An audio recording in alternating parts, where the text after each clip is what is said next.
Yeah, I fight my battle. Jesus fight my battle. Yeah, I fight my battle. Fight us to fight against me. Yeah, I fight my battle. Jesus fight my battle. Yeah, I fight my battle. Fight us to fight against me. Yeah, I fight my battle. Jesus fight my battle. Yeah, I fight my battle. Fight us to fight against me. Yeah, I fight my battle. This battle is so heavy for me, no. I cannot fight it alone, no. You promise to fight it for me, no. Yeah, fight my battle. Jehovah, fight my battle, man. Lpr fight my battle, fight it and make me a winner. What kind of life when you're living? When I apply for job, I cannot get it. What kind of life I'm living today? When I appear someone, they don't recognize me. What sort of life when you're living? My friends are children, but I don't have one, no. What kind of life I'm living today? When I read my application, they don't accept it. Papa, fight my battle. Fight the depression battle, man. Jehovah, fight my battle. Fight the suppression battle. Jesus, fight my battle. Lion of the tribe of Julia, miracle working God, fight this battle for me, Lord. Great God I am, mighty warrior, come to my rescue, Lord. Fight this battle. Good afternoon, folks. I'm Alfonso Zienso of the Liberia Public Radio and Lpr-Tv. We want to welcome you to this afternoon Lpr-Tv special. I'm Alfonso Zienso. Stay tuned. Well, let's see here. Come to our theme song now. Minister Jemama walk out on the microphone.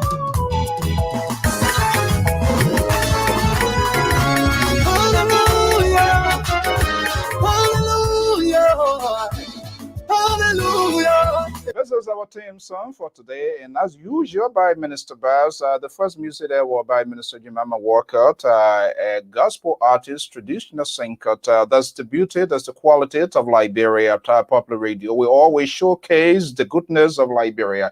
I want to welcome one of my viewers and listeners across the globe. I'm Alfonso Zienso. Time check here in the East Coast. From the New England Bureau of the Liberia Public Radio is 2:56 Eastern Standard Time. Welcome to this Lpr-Tv special. Today, I want to be speaking with a gentleman. He's standing by in the nation capital of Liberia, Mr. Bill Diggs. Remember, recently there was a massive assault allegedly by security forces or acting on the order of the city mayor of Monrovia, Jefferson KOJEE. Meanwhile, Major KOJEE has denied. For the first time, Mr. Bill Diggs will be speaking to Liberia Public Radio and Lpr-Tv. He's standing by in the nation capital of Monrovia. Stay tuned. We're going to get this right on the way here very shortly. And we're going to have this conversation here. We want to welcome our viewers and listeners across the globe. Let's take a quick commercial break, and we're going to be bringing our guests for today's discussion. I'm Alfonso Zienso. Stay tuned.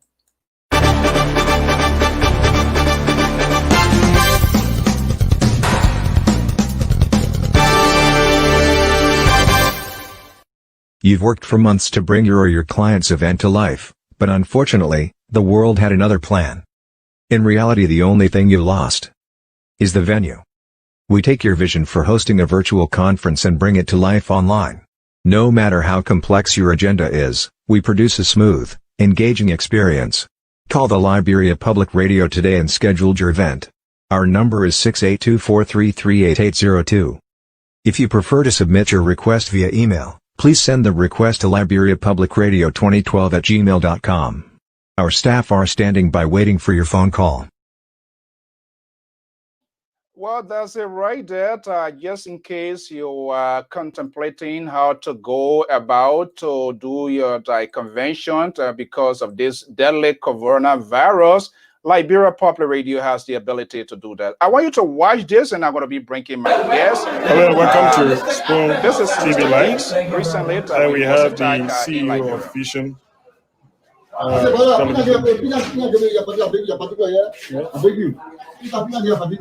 He's doing something right now, Chief. Okay, so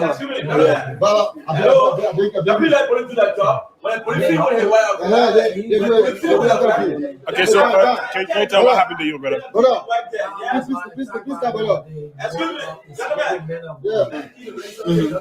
Yeah, 2 minutes, every 2 minutes.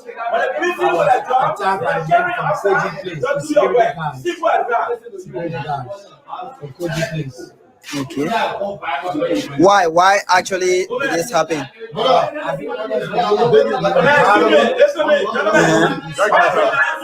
Yeah, so can we go to the front of the station? So yes,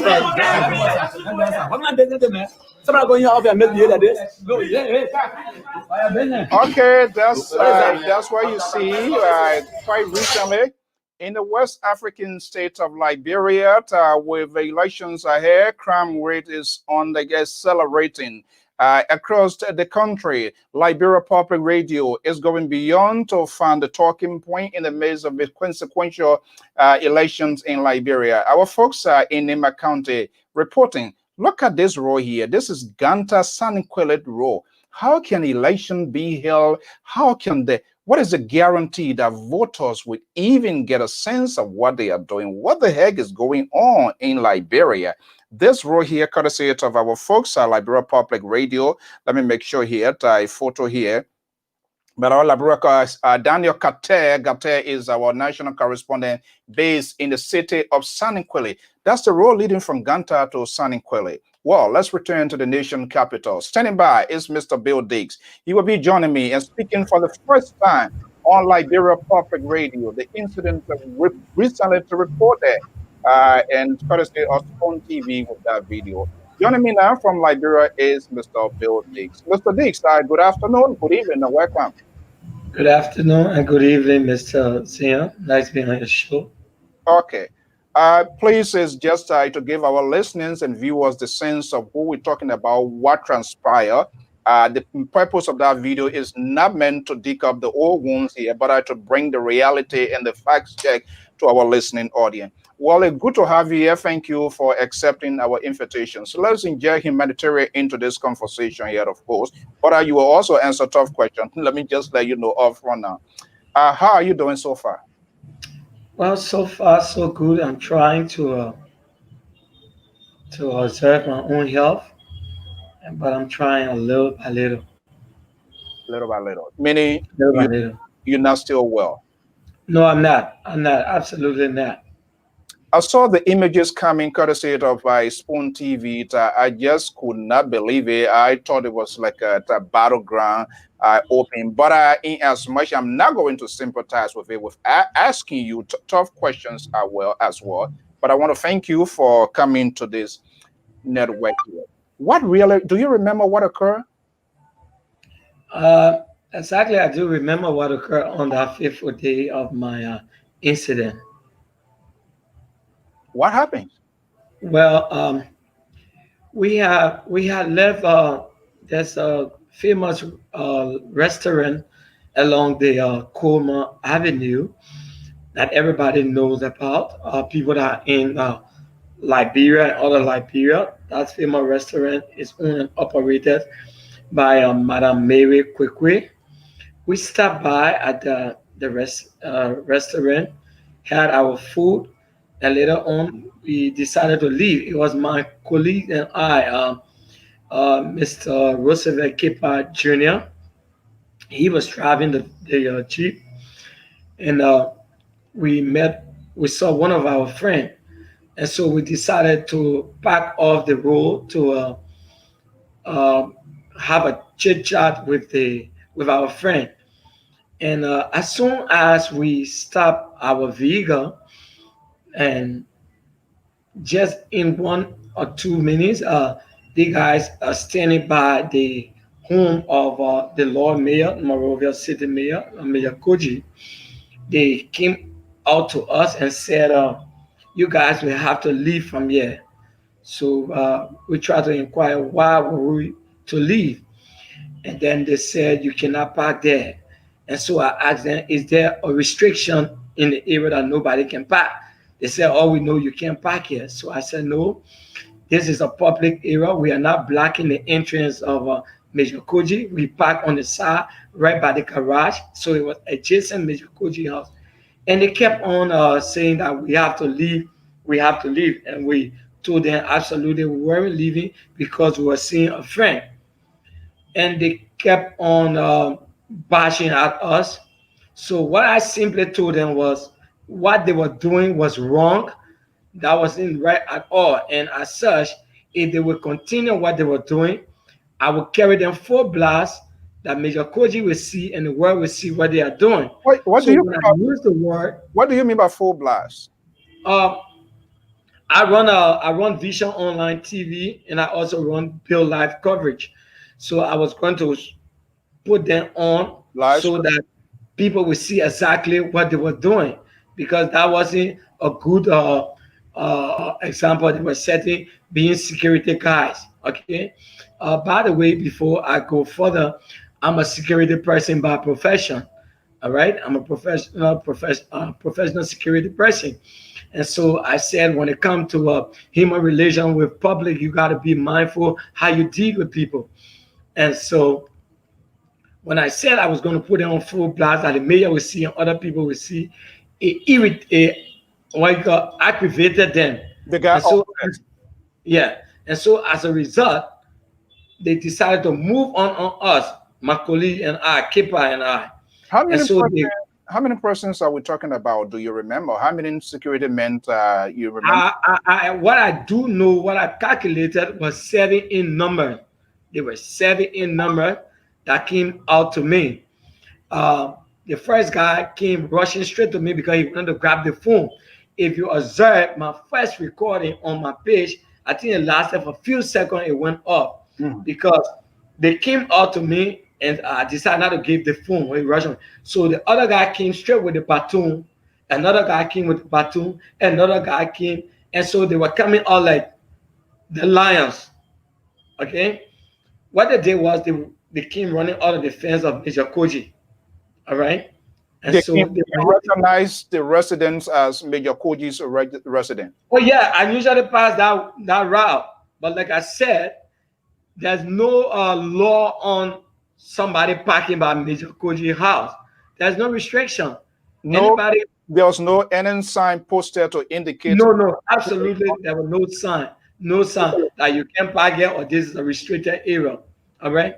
But what I believe is that these guys decided to take the law in their own hands, maybe to please somebody or say they were acting, they were doing their work. All right.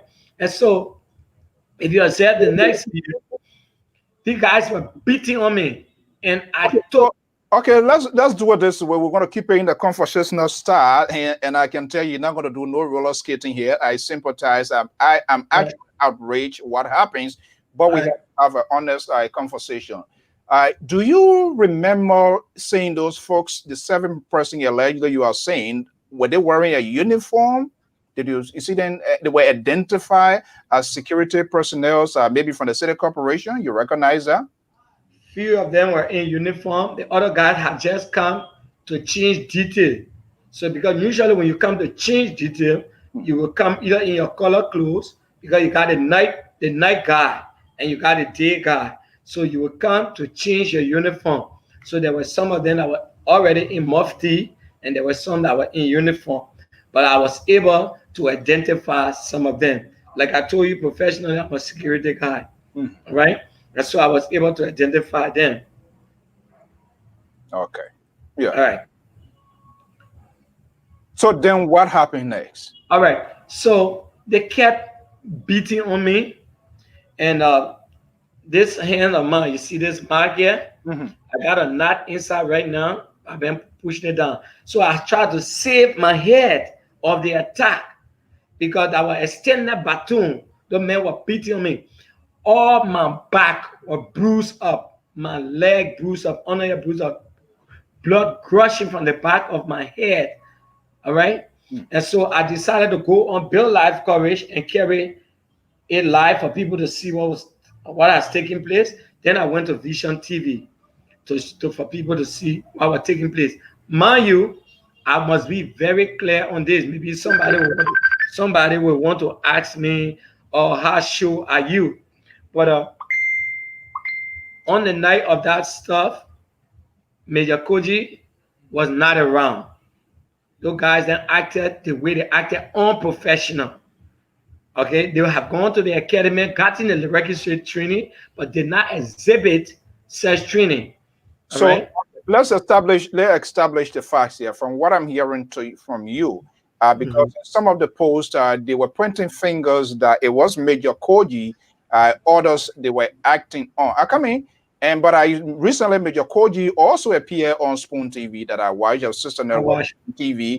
And he said, look, I was seen even within the compound, I was seen even in the vicinity. I failed to say that he was seen around, and under no conditions he would have carried on such instructions. So I want you to validate the argument of Major KOJEE. So are you saying whatever happens at that night, you can vehemently say now that those security men, they were doing it out of whatever loyalty or whatever they think security they were providing for the major. So they were acting on their own. Is that correct?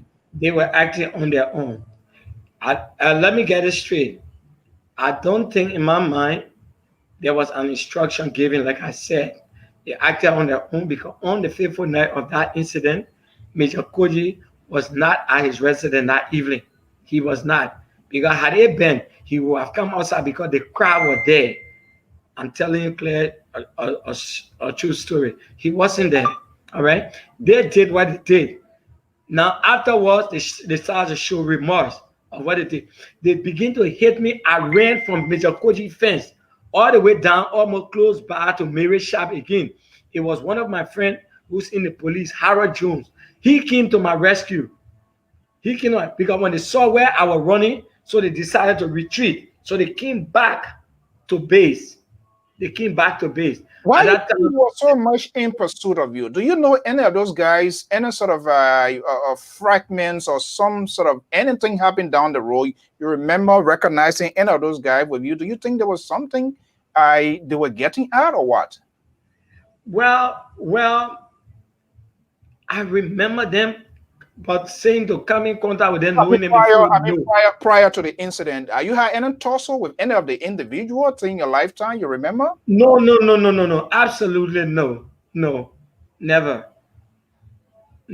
Why you think prompted that to be so aggressive with you? Because even I'm not a security personnel, but common sense tells all that when a security person, once you are leaving the scene running, either they will pursue you or have you apprehended peacefully without applying any other violence. At that point in time, there's no any indicators that you are a danger to society because you did not resist, but you were just leaving the scene perhaps to avoid all of that. And they were still in pursuit of you. Why you think prompted that action? Is it what I think prompted the action? Yeah, why you think they were doing what they were doing to you? What do you think? I just think that it was out of fair, what you call being, not being professional, being naive, and they just decided, yes, we'll not do it, or let us do it. You know, like, oh, that people will hear that we kind of with the bad guys around here, or we're doing our work. So they just did what they wanted to do. They just did what they wanted to do. They just did what you wanted to do. What was your friend at the time? All of that was happening. What were the bystanders? When that was taking place, let me tell you. My friend was standing by and saying, "Oh, you can't be hitting a man." So he decided to go to his car. When he got to his car, to get what? No, he wanted to drive the car off the area because the men were coming aggressively. All right. So one guy told him, "Say, look, you got to take a car out of here quick." Soon as he bent to his car, the other guy hit him straight on the face, right over his eye. A big knot sat over his eye. and he was like bleeding a little bit, but mine was so severe. So he who bleeding decided to attend to me. So they had to rush me. I'm going to hold you there, Mr. Dix. Let's give the audience a sense of how your physical structure appears to be on that incident when it happened. I'm going to stay tuned. I'm going to be right back. Okay. I want you to watch this and let's see here. Okay.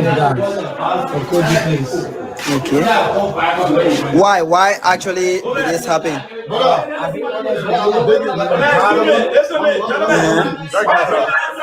Yeah, so can we go to the front of the station?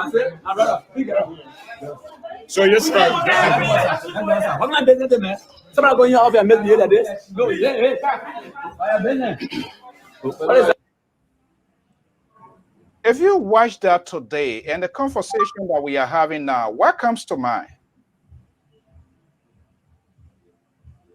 The only thing that comes to mind is that I thought with God, if God wasn't on my side, I'd be a dead man. Yeah, I'd be a serious dead man. And that would be history. That would be history for my family and other friends, you know, because it was horrifying. It was terrible. And so whenever I think about it, I just feel bad. I feel bad. And honestly, when that happened that night, and I was rushed at the hospital where I took I thought it was 9, but later on I saw it was 6 stitches. 6. Though my hair has grown, but it was just, the blood was just gushing down. You were bleeding profusely. That was more or less a life-threatening situation to see somebody to be bleeding like that. And so afterwards, I went home. I got home. No, I said I was going to the police station to lodge my case. Why? Yeah, that's the interesting part. I'm not saying a bravery like that. You say you were going to the police station to launch to file in a complaint. You were. Is it that you wasn't aware that you were bleeding so profusely and anything? No, what happened was I just took it lightly. I never thought it was that serious. I thought my hands were on the blood, but people that took the picture, they said they saw the blood pumping up. And so right from the hospital, as soon as they stitched me, they numbed the area. I said I was going to do a formal complaint at the police station because I would not sleep on it. So this is how you saw that photo or that stuff, that I went straight over to the police station. There you have it, with the bandage all behind my neck. Who helped you with that bandage, Mr. Dix? That bandage was placed on my neck by the nurse on attendant at the Goodwill Hospital. Wow. Yeah. This is unbelievable. Who do you hold responsible? Who do I hold responsible? I'll be frank with you. Crime is not transferable by law. All right. The perpetrator of that act was booked. Let me just give you a little scenario, then we'll come to that part of the question. Okay. And so when I lodged my formal complaint, you will see that I was like mad the way the police guys and were handling it at the police station, and I started to rage on them. And right afterwards, Spoon came in, OK came in. And then right after that, I came home. As soon as I got home, 102 Melvin Sacco called me. He said, Dix, I said, yes. He said, can you come over to me? Professionally, I think they should have come to me, but I wasn't in my right mind. In that condition, he wanted you to go to him? Yeah. Where? To the police station? I have. But I will tell you honestly, like I said, I was not in my right mind. So I went over to Melvin Sacco's house. I said, you see what has been inflicted on me? Like you said, I've been brave. So I went there. So he said, oh, while we were talking, we came downstairs. He said, 100 want to see you. Who is the police director. Right within that time, the call came in. I said, who's this? He said, oh, this is the police director.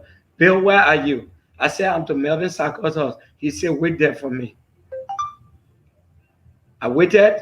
Soon as we came down, He called me and said, "This, we are sorry. We saw everything. We are sorry. Please, we are sorry.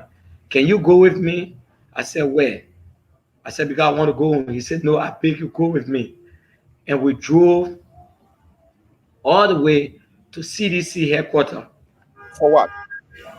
He said, Major Koji wanted to see me. So hold on 1 second. This is quite interesting now. Yeah. 101, all of the security apparatus, based on what I'm hearing from you, they have apologized. That speaks to the fact that those security people that were there, they did not do their due diligence. But I'm also interested to note whether they have asked you whether you have seek some sort of initial medical attention, or is it because of the stitches that was on you, so they concluded that you have been treated, or what? No, I'm coming to that. I'm coming to that. Okay. And so we got at Koji's, we got at the headquarters. Koji came on his knees, begging, "Oh, I'm sorry. I saw people calling me." We were at the place that Mabutu Yimpan had fallen off, and they were all there.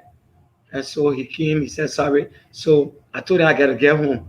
He, along with the police director, this is the interesting part. He, along with the police director, I got in the car. We drove back to Koji's house. We drove back to Koji's house. Right there, he asked me if I could identify the guys. I identified a few of the men. In fact, before I identified a few of the men, the guys in our own duty have already identified two of the other guys. So it was those two other guys they pick up and put in the pickup, and Melvin Sako was instructed by the police director to take them to Central. So my question is, what about the other guys? Because they were not just two. As you said, there were allegedly seven were involved. Yeah. Pick up. And the other five still alive? Alive. Yeah. And so they took them away. But in that process, my camera has fallen from my camera that I do my shot on has fallen from my bag. All of the chips of my camera, I got a lot of chips that I bought, all the chips got off my bag. So I told him, Major Koji, in front of the police, I said, even my camera was taken. And he asked, who got a man camera? There's a fellow assigned at Major Koji's house because he was the first guy that attacked me. His name is Edwin. Edwin was the one that attacked me. He said, oh, we got a camera. So Major Koji asked him, what are you doing with the man camera? Where's the camera? They brought the camera out to me. I said, there's my camera, but all of the chips and things, I don't see it. So they handed me my camera. That was evident in itself that they had my property. So I took the camera. I told them I was tired. Major Koji and the police director drove with me to my house, and they met my mother. He talked to my mother. My friend Kepa's mother came. People came all in the neighborhood. They were mad why I had to go meet them, but I had to calm them down. But while in the process, I told them I wanted to relax. Major Koji, wanted to take me to the hospital that night, and I said I was not leaving because I taking this t-shirt. I just want to relax. So I left them with my mother. I think it's still like 2 hours. I think he made a turn Spoon F, and he went, and in fact he knew your mother, and they started that. Is that true? Your mother knows him? Yeah, my mother knows him very well. My mother knows him very well. And so, but it was shocking that day. Even when he saw my mom, he said, oh, man. Then my mom said, oh, my son, your people won't kill. And he said, sorry. Now, after that, was it out of authenticity? What did you see when the old man, when he was approached, that's my son here, people wanted to kill him, and apparently these people work for him, and I don't think he denies the fact. So what did you see in his face when he and your mother interacted? There was some sort of remorse. I saw guilt, remorse, that he regretted the situation that occurred, that would have been prevented by his men, but he did what he did, and he said he was sorry in all sincerity of heart. That's what he said. All right. So for me, I took that part. But then the following day, he have contacted JFK for them to do X-ray on me and everything. So he paid for the X-ray and other medicine and things. They did the X-ray. Then it took us some time. and we were waiting for the X-ray result. I told him quite honestly, I was not interested too much in that X-ray result from JFK. I wanted to do a CAT scan. So he immediately asked his driver, he came to pick me up. He provided the funds, and we went and did a CAT scan. Since then, we are still awaiting the CAT scan result. And please also be informed that those guys then made their statement at the police station, who all were involved. They took statement from me and all, and they were arraigned in court. They were arraigned in court. And so we took the case to court. But it will interest you to know, being the kind of person I am and observing my health, I decided, it may surprise you, I went to the court after the guys had stayed 1 week in jail and they took them to South Beach. I personally went to the court. They apologized to me. I took it and I asked the court to release them. I told them I will observe my health, but I'm going to go for a bigger one. I'm going to go after them for damage. And we left that part. As I speak to you, so let me ask you, you went to the court, you went to the prison to see them and inquest of forgiveness. Was it done, is it a compromise or out of a human? Because that was out of human. It was never compromised. Were you influenced by anybody to withdraw the case? No. I was never. Will we come back here again and say, well, it was a slip or turn? Will you come back here to tell us at some point in time that you were pressured to do that? No, I was never pressured. I was never pressured. What I do know is that I told the mayor that I'm still observing my health. I'm still observing my health. So the act of just keeping those little kids that I call them in jail, I told them to get them out. I was going to get them out, and I did. Never been pressured. I got them out. But then I intend, and I've been firm with that, until my result can come, knowing my standing, I anticipate seeking more higher medical attention, because this thing has to do with the future. Okay, I don't want it just being verbal something. There has to be an obligation, because tomorrow I may collapse. These guys came from an entity, so releasing them is just out of fair conscience. All right, but let me ask you, Mr. Dix, what prompted you? Why you took that stitches? And I understand maybe where they were coming from to neutralize the situation here, but what prompted you? You are going all on those routes, going from one point to another. Who was accompanying you? You mean at the hospital? Yeah, when you guys went to party headquarters, Sako said you should come to your house. All right, let me tell you. Back and forth. On the day we went to, who was riding with me? Yeah, I was in the car with the police director. He picked me up. Sako was riding. When we met Mr. Koji, the police director was driving me and all like that. Since the day the police director met me on that night to say he was sorry, he never showed up again to me. He left everything with Sako. Sako only handled it for 1 day, and that was it. I was doing all my running around with the court process, and I just got aware of the stuff. So let me ask you, what has been since then? And as far as I'm concerned, we were also told by folks that after the scan, it was sent to Ghana. That's what we've been told, yes. Who told you? Was that a medical, or is that JFK, or who told you that? No. They, according to information from there, they said they would get back to me with the scan results. So when I spoke to 1 or 2 persons around the hospital and those people that have been there before, they said usually they don't give the scan result right away. They got to send it to Ghana, because mind you, though the tissue was cut, I don't know whether, because according to the report, I still got a report here from JFK. They say, oh, nothing wrong with the scar, nothing. But I'm not taking that. I'm not. So this is why I told Major Koji, and then he decided to send me to the hospital there, and he finalized it, and I did that test. And right now, as I speak to you, I'm on strong medication for the pain, because I'm experiencing pain. I'm still experiencing drowsiness and all like that.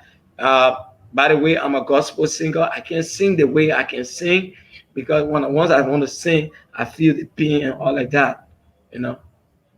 Do you feel alienated as a Liberian to see such as inflation? And you are security personnel. They didn't recognize that at all? Did you tell them I'm one of I did not identify. paramilitary institution and you are running a big media network as well? Yeah, I did not identify myself to them. But even at that, if I identify myself to them, it was already late. You know, it was already late. The mind was set up. The mind was made up to do what they wanted to do. You know, so and that is not first of its kind. I'm not the only victim of that. People have said that they've been beaten down there before and all like that. It's just that it happened. God had blessed me, gave me that insight to have brought that clear for the world and for people to see what has taken place or what took place on that day. Because had it not been, maybe they would have denied that they ever came in contact with me. So let's turn the camera off here a little bit. Let's pretend no viewer is just behind closed door talking to you here. What has been the reception up for the point of the incident to this present time with respect to Major Jefferson KOJEE? Is he been making a follow-up with you? I'll tell you quite honestly, he has been from the inception until I did the last medical stuff. He has always checked on me to know how I'm coming on. He has always, like all the medical stuff I've been going through, he sent his personal car to take me to the hospital, JFK back to the Jamale Hospital and all like that. He has been. In fact, if like the JFK, they don't have the medicine, and I tell him, he has been like purchasing all of my medication. So what we are hearing from you, fair to mention, Major KOJEE is the one underwriting the course of your current treatment now. Yes. 100%. He is. Okay. He is. So it seems to me to see the different side of him, right? With his, even though his men did it, and it seems to me what I'm getting here, he takes responsibility of the actions of his men, and he's reciprocating by getting the treatment going. Well, yes, it's like taking responsibility of what my men did. I'm not in support of it. They were wrong. Why ever pack into people's fence? The yard big. The men enter my yard and the people beating the men. And all of those things shows reflection on him. And tell you what, I never came in contact with him before. The notion of him is quite different from the public view and all like that. But when you get to interact with him, you know that he's a kind of soft person to talk to, you know, relationship wise. All right. So I take him at that until proven otherwise. Have you had an closed door conference with him since this whole thing? No, since the whole thing, I'll tell you what, we have not had any closed door conference. In fact, as a matter of fact, let me be clear on the record. Though, like I said, I have gotten forgiveness for those guys and they should release them. But if there will be any closed door conference, because we're talking about future damage, this is a damage all by itself. I'm going to have my full representation, that is my lawyers, so that the conference will be held. And let's see amicably how this can be settled, because like I said, I'm going through. Can you adjust yourself to face the camera? Okay, yeah, much better. Like I said, I'm still going through pain, and though we're just talking it, and we don't know what will happen in time to come, because I've seen people who have had knock on their head in time to come, they're not normal again. All right, so I'm acting strong. Yes, I'm acting strong, and like I said, I told everybody that I've forgiven those guys. The mayor himself had taken stand, but in my mind, I think his stand is kind of a little bit less making 1 month of taking 1 month of the garden pay or suspending them for 1 month. I would prefer him going deeper, because this will lead to death. What is the extent of this? He going deeper. So what sort of action you want to see? That's why you taking? do not want a reoccurrence, because that is an entity he's running, and whatever, let's say in the unit, whatever the leader fails to do, whatever the unit fails to do, it comes on the leader. All right, it comes on the leader. So as such, these guys are reprimanding them just on a lesser scale. I think they should go further. These guys need to be dismissed. That will serve as deterrent for the other guys, that they will not do such thing. And just how can you reconcile? These were people that inflicted heavily body pain, blood, stuff like that. You took upon yourself. You went to the central prison. You called for their release. Yeah, I did. And you turning around to call for their dismissal. How can you? No, he said no. When I listened to him, he said on the show that they had taken action. And what was the action? They suspended, we have 1 month suspension. They suspended them for 1 month. Right. They suspended them for 1 month pay. That's why I said then he should have gone further with that. Yeah, but my question to why you decided to, don't you see yourself as compromising the law? Because these people inflicted heavily body pain, blood wasted. They were arrested. They found out that what they did was wrong. They were also jailed to go through the process. And you decided to be a good Samaritan. Why you did that? Like I said, of my own, I decided to let it go. Whatever. That's what I'm asking. Why you decided to do that? Their laws, they are already violated the law. Besides, you are the affected person. But there is also a law that has to take place. And I understand we have to be forgiving at times, but that was it was just way beyond the pales. Why you decided to do that? And now you are calling for the city corporation to go beyond more steps to call for their dismissal. Somebody, in my view, like I said, I take my position, but I'm saying for their side, I think they should have gone further so that it will serve as deterrent to the other guys. Well, suppose they tie it with your position, where the guy who was hurt in the interim now is called for these gentlemen, so we cannot go further. We can settle it. They can't go further to do anything. Will you hold them responsible?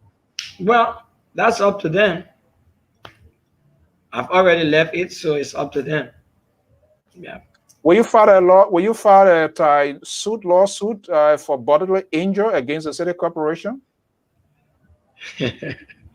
That's a real question you're giving. All right. I would say this. Or there's clear for the record. There's some settlement in the making. No, there's no settlement now. No, it's not a bad thing. Let me get it wrong. I'm not thinking about the viewer, what they want to say. No, there's a way. If they come out to that, perhaps I can, But what I'm anticipating, like you said, bodily harm and all like that would not be done against those men. I would take it against the institution, because you know why? They work for the institution. Okay, I want to put this comment on the field, and let me just say, comments coming from we always told our folks they are very respectful. We allow certain comments. But whatever comment coming on our Facebook feed, it is not a comment of the management and staff of the Liberia Public Radio, but it's part of our inclusion to involve our audience and our folks to do interaction. But I want you to look at this comment. You run a media institution.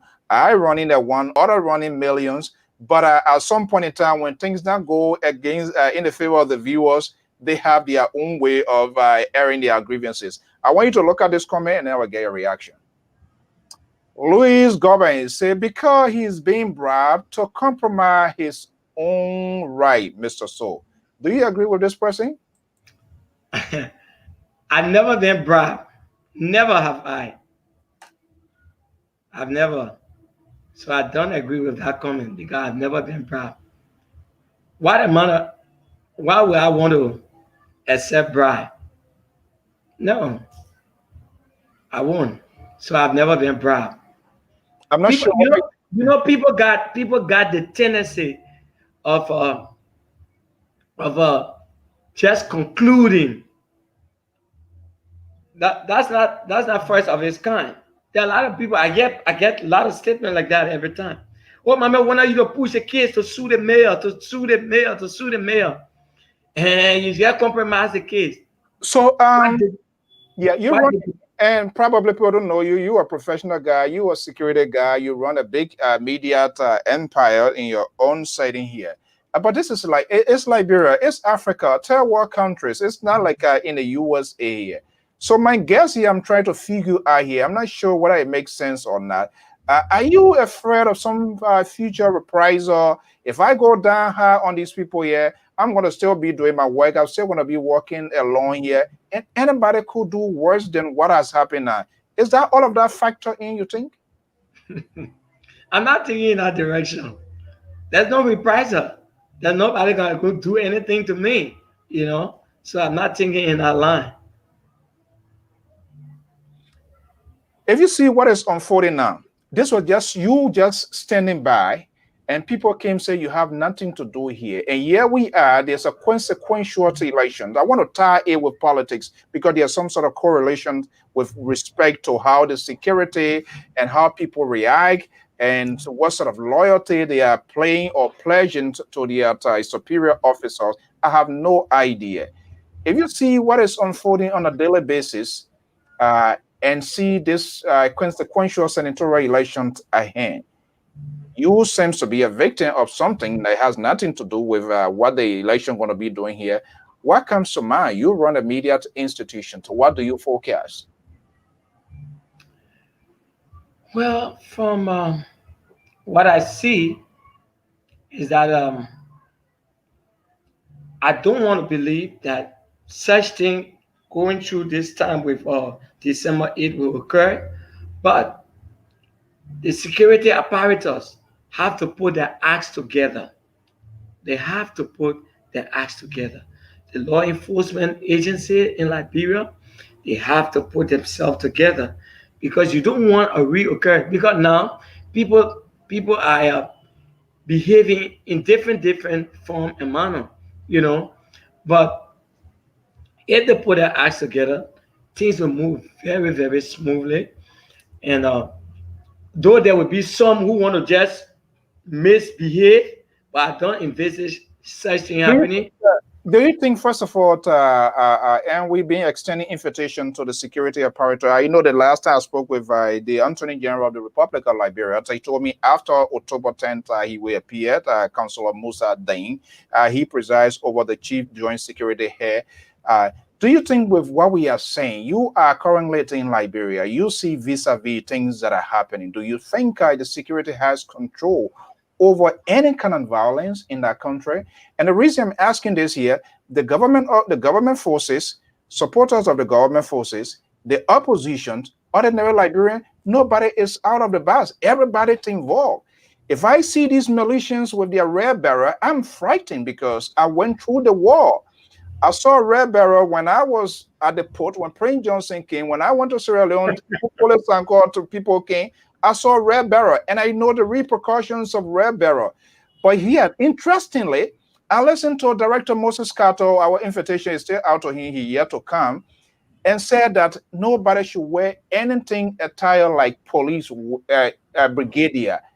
But he failed to address, and that was one of the tough questions one of the journalists asked. What's about these militias, the proliferations of this militant group in itself, the connotation.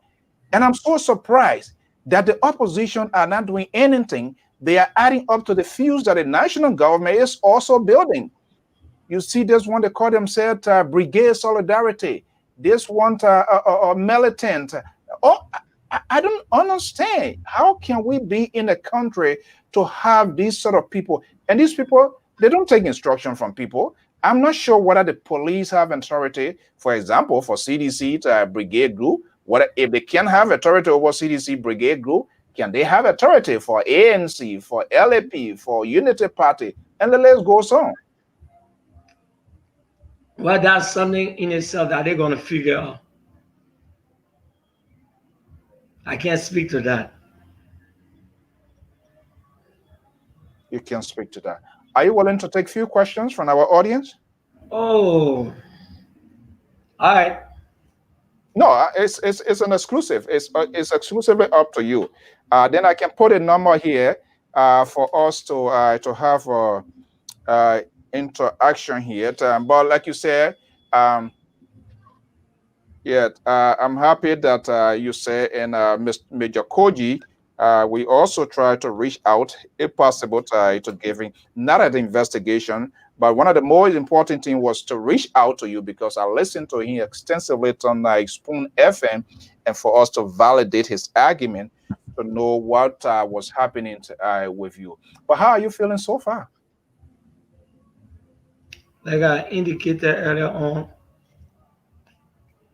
I'm still feeling the pains, drowsiness, but anyway, I'm taking my necessary medication, and so.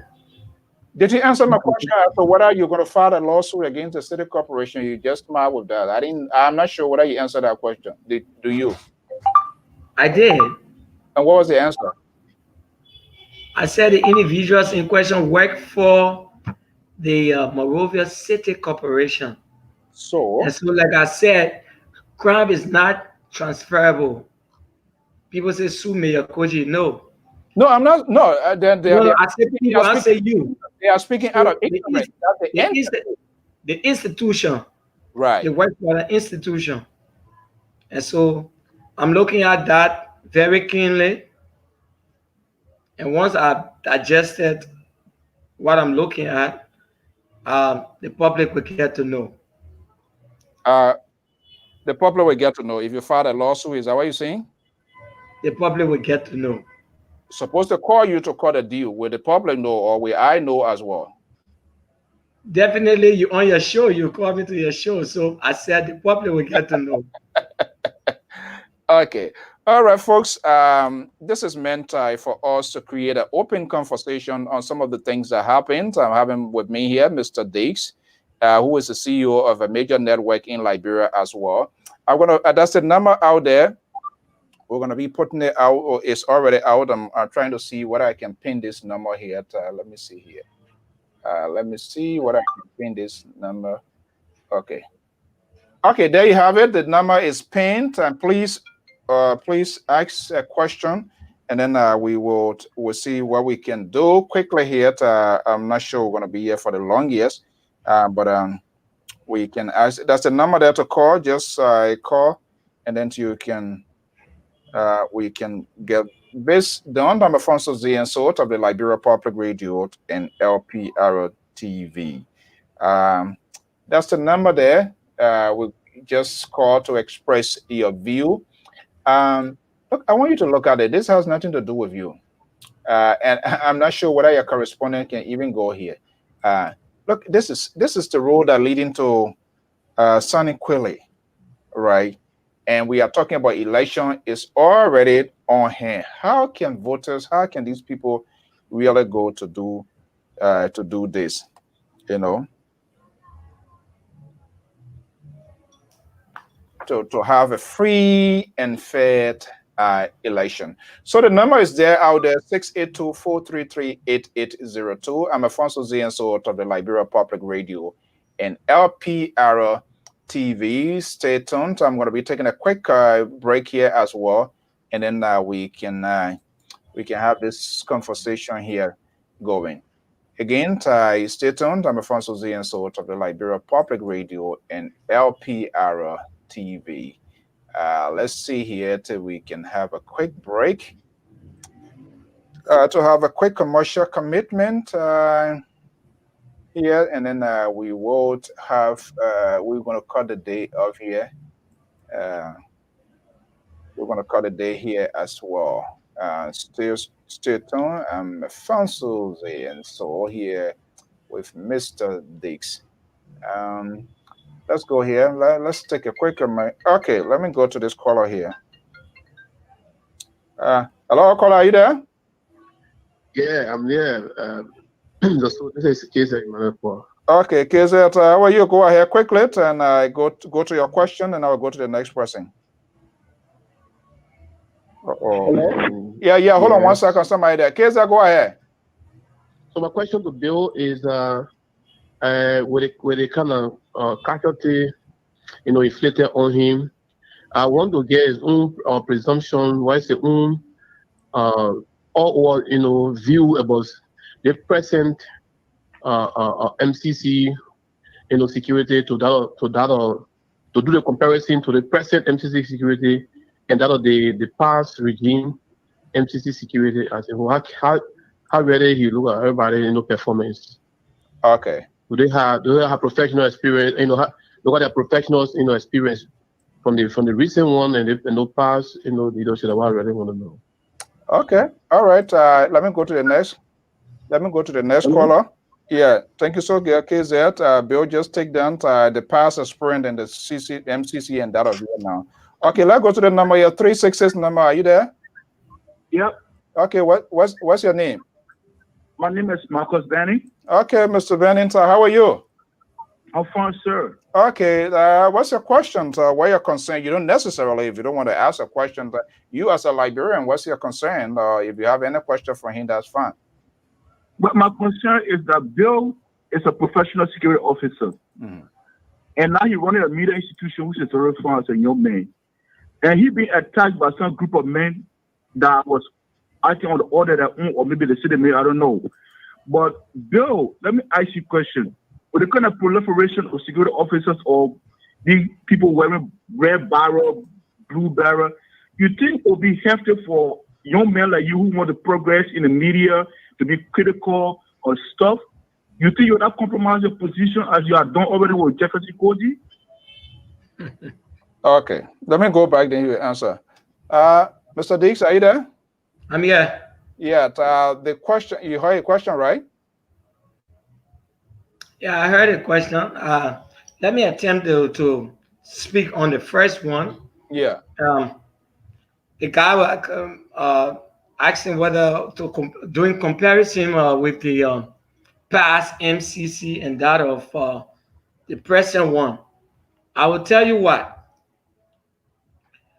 I did not come in contact with the past MCC security personnel. Neither did I come in contact until my incident with the present one. As far as I know, the MCC security are not part of the full security apparatus, that is the joint security. They are municipal security personnel that are to ensure that things are orderly done in and around the city. Quite recently, we've been seeing the MCC security acting as state security, and that, in my mind, baffles me. There has to be a demarcation when it comes to security. Who's in charge? The police are in charge. Immigration form part. AFL form part. The national security form part. Okay, NBR form part. The LSP, that is the form part. The guys from Freeport form part. So the MCC do not form part. But I think in my mind, what Mayor KOJEE have done was to change the model apparatus of the security that is giving them basic in-service training. So they were sent to the police academy to go through vigorous security training where they would be certificated. But these guys, some of them that went to that security stuff, they did not learn anything. Let me just say it. They just decided to do what they want to do. All right.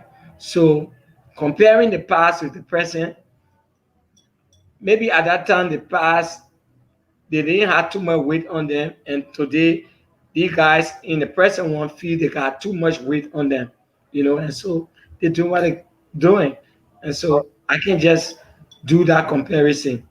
Okay. Because nobody needs to hear too much about Monrovia City Police. Only thing you know, they will go on the street and clear the street, take people market from the street and carry it. That you hear. But they're taking that. They're taking people. Okay. All right, caller. Yeah, hold on. Let me go to this number here. 503 number 977. Are you there? Yeah. What's your name and where are you calling from? Okay. Go ahead, Mr. Manu. Can the person be audible? Can the person be audible? Yeah, yeah. Okay, let me just put it up. Okay, yeah. Go ahead, Sylvester. Yeah, I want to wish my brother for quick recovery for this kind of crazy situation. But I got 2 questions for him. Okay, hold on 1 second. I don't know why. Let me see. Are you not hearing it, Diggs? I'm not getting it at all. Okay, hold on. Let me see. I don't know why. Okay, Sylvester, can you call back, please?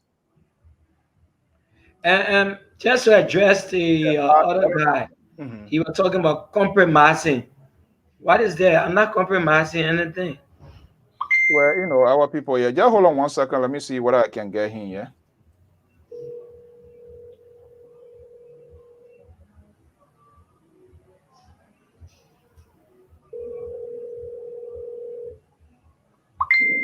Hello?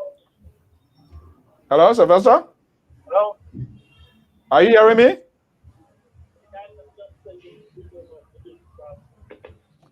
I think your line having issue. For some reason, we're not getting you correct. Okay, 366, do you still have a question? 366 number, are you still there? Okay, I'm not sure what's going on here. So let's go with it. Are you hearing me now, Mr. Diggs? Yeah, I'm getting you audible. Are you hearing me? Yes. Okay, good. I don't know whether this guy. Are you there, caller? Caller, are you there?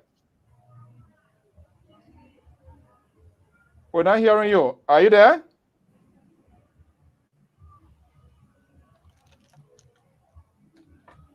I'm not getting you. I don't know what's going on here. Let me see whether I can make some changes here. Hold on 1 second. Let me see here. Folks, just bear with me here a little bit here. Let's see what's going on here. Okay, are you there, caller? Caller, are you hearing me? For some reason, I'm not sure. I'm not sure why I'm not getting there. Are you there, caller? Hello? Hello? Okay, I'm not sure what's going on here. Okay, it is for some reason. Yeah, hold on 1 second. Yes. Yeah. Hello. Yeah, but we were okay. Are you hearing us now? Yeah, I'm hearing you. Okay, go ahead. Dix, are you hearing him? You gotta be a little bit audible. Yeah, go ahead. Mr. Diggs, are you hearing me? Yeah, he getting. Dix, you getting him right? Okay, I will just let you go ahead. Yeah, go ahead. Okay, so Diggs, my advice to you is that I want you to be a light in darkness, because you guys are very independent in your media report, and we think that with such a wrong going on, don't let it compromise it. Don't let it go under the rug.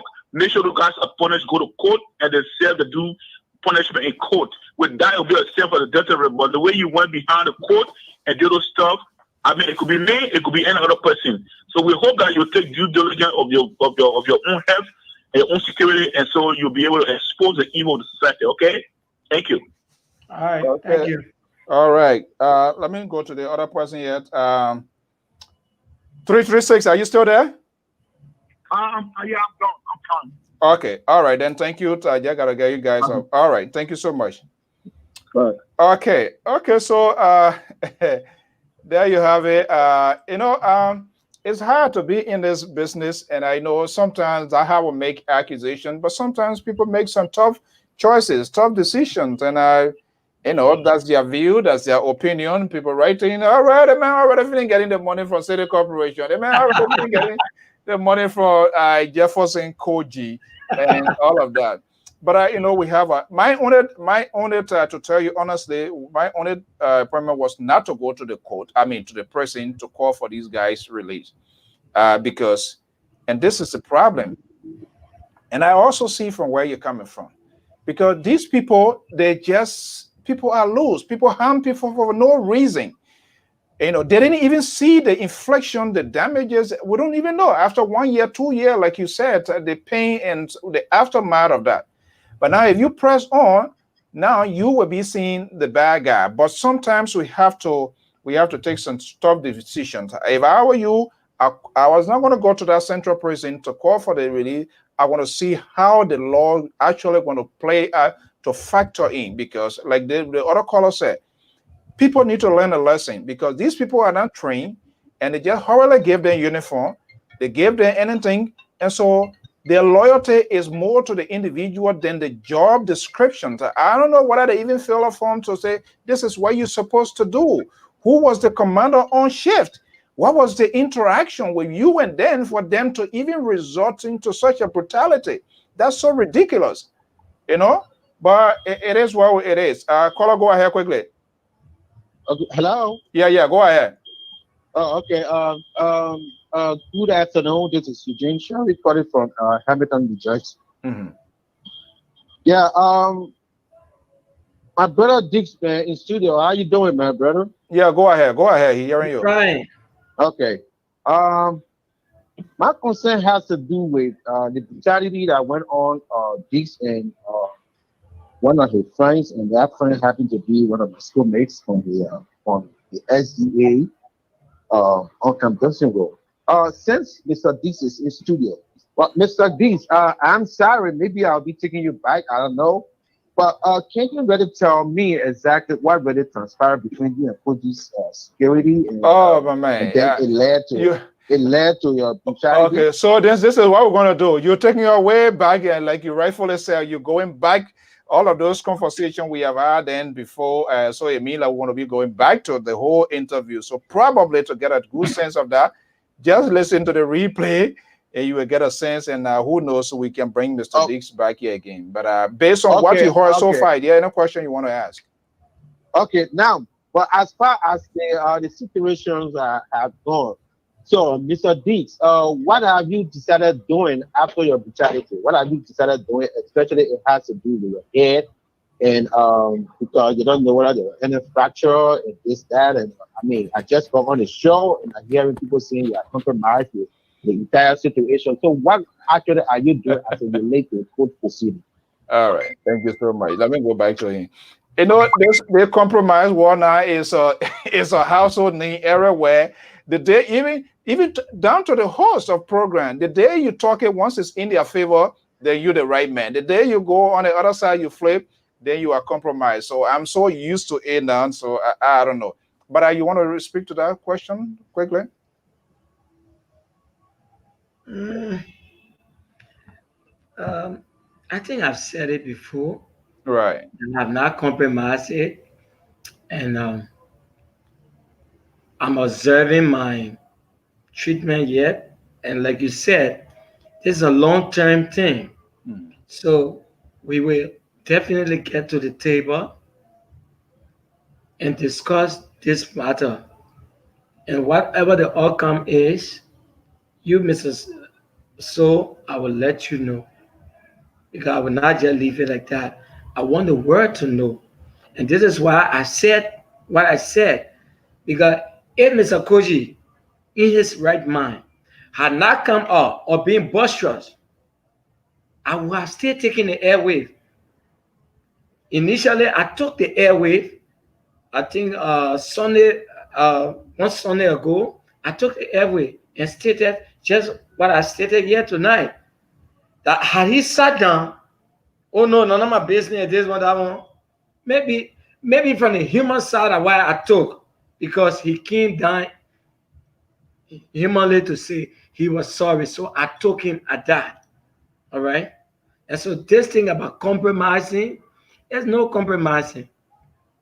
I know, like people say to err is human to forgive. So then you run a media. This is quite amazing because I'm seeing a lot of reaction here. Oh yeah, people will want to see me. People will want to see me. Let me wrap Mr. No. This brother was compromised. Yeah, Mr. So this brother was compromised. I watched his God. And I saw how he was bleeding profusely from his head. Granted. Have they agreed to pay for his gadgets and his money that was taken away? So okay, I'm not sure what I would talk that part. That's the second portions of his questions. Did you lost any item in entering all of that, or everything was retrieved? The money, I did not get it back. My camera was given. Camera was. How much you're talking about? You said money. How much are we talking about? 1,500. I indicated it at the police station. You wrote it down. LD or we're talking about real Benjamin, man. Asking. I'm not in your pocket. Why are you traveling with $1,500 to do what? Guess what? I run an entity. I have employees. So I gotta take care of my staff. Your money is supposed to be in the bank, or the bank. The bank not trusted. They don't have bank in Liberia. Yeah. Yeah. That's your bank there. Now, the more you show that one, people will say, okay, in fact, some of the money. No. I know you always in and out here that this is a guy, he works for his own money. Sometimes that's how I look that when people don't know people. Is it fair to say this is how sometimes we accuse politicians, we accuse ordinary people when they take some decision, and we do not know the in-depth of that decision to say these people are compromised? Is it fair to say sometimes we make wrong judgment too as well? Yeah, that wrong judgment. So pressure from us, say criminal bank. Nobody wants to put their bank money because you don't want to go. People, you send your own money down to get it. No. Listen, so when your money in the bank and you go for your money, and they gotta tell you like you can't take $1,000, you will take only $200. You get frustrated, So you gotta keep your money on you because you got a lot of things to cover. So, but why they can't pay for the other money? The money they took from you, you waiving it? Guess what? What? I'm not waiving it. You know why I'm not waiving it? That money will be paid. It will be paid. I told you before that whatever comes through, maybe my lawyer, and then in the talk, they will pay that money. They will pay that money. Guess what? For the record, my camera is just right in the back here. My camera now, it can fire up. The lens, everything. Before you fire up, you got to cut it off before you fire up. If you go on my page, you will see a lot of the president pictures that I take. I get people, personality of the day, this one, that one. My camera, I told that to Major KOJEE himself. He has said that he will take responsibility in getting me back my camera and all other things that were damaged. He said it. In fact, I sent a pro forma to him on the camera.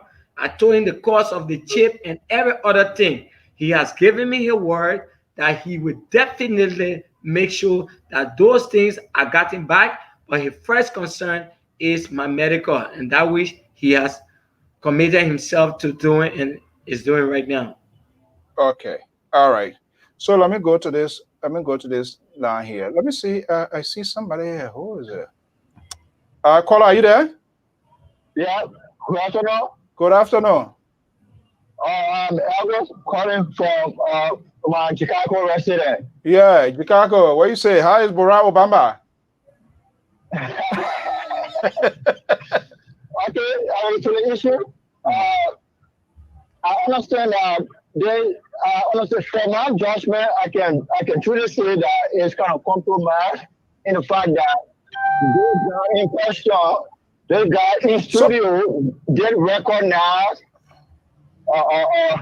his mother kind of being friendly, kind of quote unquote being friendly with Jefferson KOJEE'S mother. So in that point, I mean, Ain't got no case. It definitely got to be compromised from that end. Okay, hold on. To One be second. honest, Mm-hmm. in our searching, especially like where these guys are now qualified for certain position, they are now capable of certain position. They can do anything. I mean, anything, absolutely anything to maintain that position. Just because you are there, kind of person like me going to school right now, I'm looking for a scholarship to come back for next government to be able to help the country. No, hold on one second. Hold on. Really help for him. Hello? Yeah. I guess, is that your first time calling on LPR? No. Huh? Is that your first time calling on my show? Yeah. Okay. On this network here, callers are also held accountable of their words, just how we quiz our guests, correct? Are you hearing me? Say that? I said callers, those who call to participate. When you write a comment, that's okay. But when you call to make a comment or to say something, you are also held liable of your question or your suggestion. Are you hearing me? I'm hearing you, sir. Okay, so on what basis to come to a full conclusion that Mr. Dix is compromised? Because Jefferson KOJEE'S know his mother? Is that enough reason to say that he's compromised? I mean, that's some of the factors that do compromise our justice system in our country. No, hold on. No. These are some of the factors. If my mother knows your mother, I mean, definitely it kind of like no case. Stop that. I don't see I don't see any corroboration in that. If you can say, okay, well, things I know they have talked about. So are you saying right now, if God forbid, not in what happens to him, because I feel very bad. I saw him in the manner in which you were bleeding to be alive at this time. It is there by the grace of God. But to say, oh, because you know this government official and something has happened to you and you're going through the process and you decide to take some decisions that other people might not agree with, that I may not agree with, does that suggest that you're being tampered with or you sow your birthright? I mean, in that scenario, I mean, it got to be on you. But unless you want to tell me that you haven't had such a compromise like that before, so when you say he's compromised, when you say he's compromised, in what context are you speaking about? I mean, they're talking. I mean, from the family side, probably both family, especially in mentoring that Jefferson KOJEE'S mother is kind of in some lane, probably it might not be a relationship or some kind of friendship that got them tied together. I mean, the issue of compromise can come from their own legs. So, you know, I mean, they were not trained, okay, I will take care of those securities. I will take care of it. I will restrict it. I'm sorry for, oh, mom, I beg you, come into her knees or something like that. Okay, so let me put the word in your mouth. Perhaps you don't want to say it. The compromise in context, probably I could be wrong.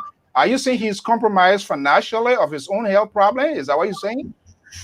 I mean, compromise, I mean, kind of socially. And then, I mean, anybody can take care of somebody who wants, like, okay, I'll pay for, you know, you're in America, I'm in America, yeah, anything can happen, and there can be a settlement. Your lawyer come in, you say, okay, I don't want to take this case to court. It's at his own volition. Whether he want to say it to the public, this is why giving, he has the right. It's part of his constitution. He say, okay, I want to sue the city, and the city come in and say, okay, you know what, when you sue, this is how we want to do it. And your lawyer, his lawyer, or your lawyer, whatever they can call the deal, say, okay, instead of going to the court, instead of going into the public, instead of the Civic City Corporation being pictured so badly, this is the deal. Is that against the law? No, I mean, it's not against the law. The law will come in. I mean, the brother approved laws already had the accuser. Okay. I mean, already had, you know, it's not against the law. I can wear something that you. So let me get it right. You say he's being compromised socially because his mother knows Jefferson KOJEE, correct? In aspect. Yeah, but no monetary value. That which I can't. Well, I mean, that which I can't speak on. That which I can't speak on. Okay, all right. Thank you so much, man. We know. Thank you, sir. Yeah, people call here too. We can ask them. You can't just call and go away with my son. Yeah, I mean, I'm glad. I mean, I'm so privileged to be on, and then yeah, we need to have this sort of open conversation here. I'm concerned as long as he's fine, that's okay. Some of us, we know you are forgive other people in the past. Okay, let's do this, and it's late in Liberia. I gotta let my man go. 612, are you there? Yeah. Okay, go ahead, caller. Yeah, actually, Terry? somehow want to agree. Yeah, Terry is it. Yeah, I somehow want to agree with the compromise comment. Oh my goodness. So which court? Who is the judge of the compromise court here in Liberia? Well, there is no judge. That is one reason why we say you compromise. Because if you are going to the court, that would have maybe taken a different trend. Okay. But you have to understand that compromise means to come to an agreement. Once you come to an agreement with somebody on settling the issue behind the proceeding, it's a guarantee compromising. So it may not have been that he compromised with a bad intention, but that he would get his things back, which is a good thing. But he still got to agree that one way or the other he has come to an agreement with Mr. Koji, saying, depending on Mr. Koji's word, that Mr. Koji gave you his word. That is a compromise. That is an agreement. If you have gone to the court and, taking a legal action and in wait for the legal proceeding, then that's a different thing altogether. Okay, let's equally so too. Yeah, go ahead quickly before I go to him. Yeah, but equally so you cannot blame the guy because you see the country right now, there is nothing you can do. Even if you go to court, you can fight it. You can fight Jefferson Koji in court because the whole system is messed up. The whole system is messed up. So I think they better took the right decision. There is no why you going to spend money to the court for when the court is already in the pocket of these people. Nothing will come out of it. So let me wait and see what Koji is going to do. And then later on, maybe we can take another issue. So the word is not yet. So Terry, in other words, if you are a hero, you can die like me, Batman, right? Yeah, that's it. Okay. All right. Okay, guys. So thank you so much. All right. Okay. Let me go to my man. Diggs, are you there? I'm here. All right. Interestingly, this is what you deal with. This is what we deal with.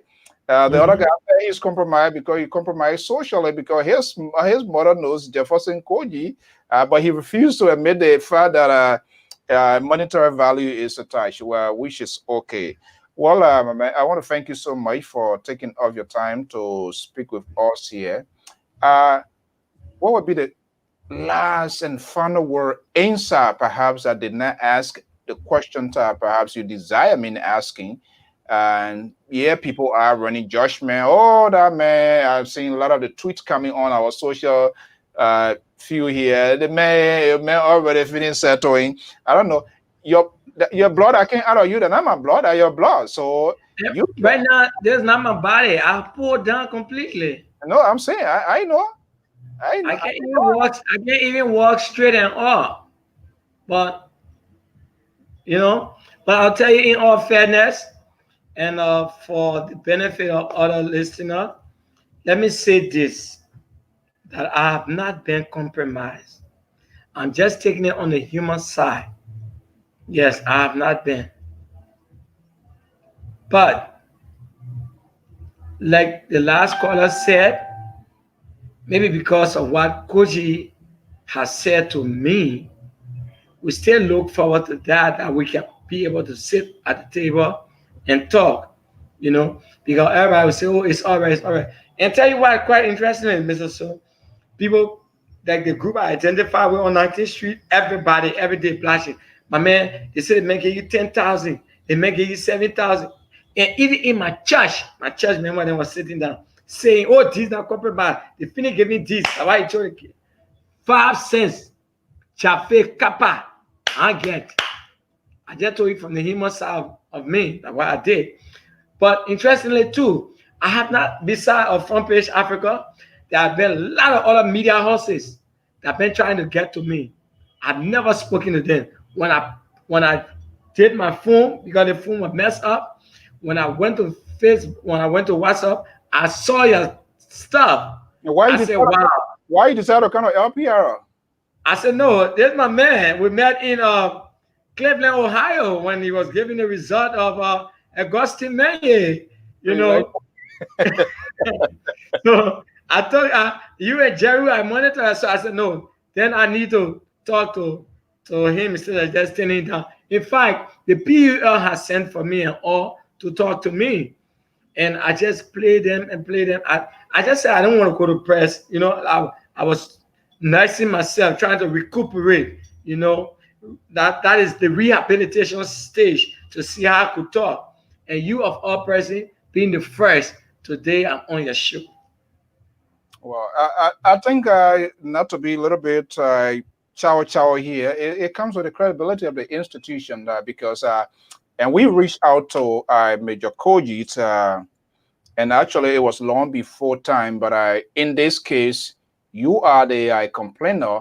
It's good to hear your side. If there was any extra thing, you know, this thing here is not just sitting down behind the microphone and talk because you want to talk. And for us here, we don't put out the soundbite here. If you come here with the mindset that things that you want to hear to get it out of us here, then you miss the mark big time. We tell you things that you need to know. So we don't demonize government. We don't demonize opposition. We do not demonize anybody, but we try to speak out to the facts. This is why when you call, you write your tweet, that's fine. If it needs to be reacted to give a statement, we do.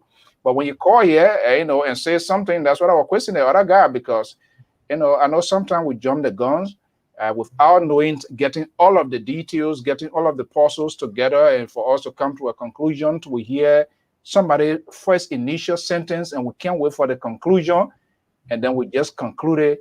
We don't do that here. We give everybody the fair share. Even with this whole election thing, Heron Flomo, who is the public affairs director, Moses Carter, police, this and that, we call them, but these people is within their own purview where to come. Some people want to have a leeway when they go, where they're going to feed them with question, yes or no. Well, you know, my man, this is not ELTV, way back Sherman Brown did, yes or no, yes or no context here. So you can't hear. We ourselves, we strongly feel we ourselves should be held accountable. If I come here and just say anything, any kind of news that is not fact, and just throw it out there, I'm causing harm to the public. I must also be held accountable. You know, so we have to be careful. We're already in a very fragile country. Things are that sort of way, and so if we don't know how to spell things out, it also add to the already few on the ground. Okay, my man, I know it's already late in Liberia. You need to get rest. You don't need to be talking. I want to thank you so much, first of all, for taking your time to talk to us. We wish you well. Anything best, you can take a decision for yourself.